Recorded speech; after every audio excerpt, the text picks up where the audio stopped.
যে জায়গা আমরা বরাদ্দ দিয়েছি সেই জায়গার ডিজিটাল সার্ভে এবং ওখানে কোনো সরকারি স্থাপনা আছে কিনা এইসব স্থাপনা ভ্যালুয়েশন নির্ণয় করার জন্য আমাদেরকে নির্দেশনা দিয়েছে।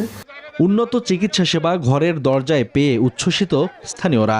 চীনের 1000 শয্যা বিশিষ্ট হাসপাতাল প্রতিষ্ঠার ব্যাপারে সরকার বাহাদুর যে সিদ্ধান্ত নিয়েছে, এই জন্য সরকার বাহাদুরকে সাধুবাদ এবং ধন্যবাদ জানাই। আমাদের এখানে চীন থেকে একটা হসপিটাল দিতেছে, এই জন্য আমরা গর্বিত।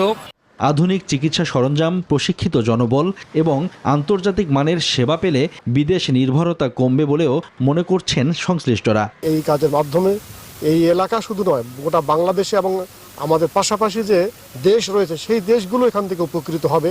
নীলফামারীতে সৈয়দপুর এয়ারপোর্ট, যেটা আমাদের নীলফামারী থানার আমাদের এয়ারপোর্ট আছে, সব দিক দিয়ে আমাদের নীলফামারী সারা বাংলাদেশের কাছে একটা অন্য রোল প্লে করবে। নীলফামারীতে এই হাসপাতাল প্রতিষ্ঠা পেলে উত্তরবঙ্গের স্বাস্থ্য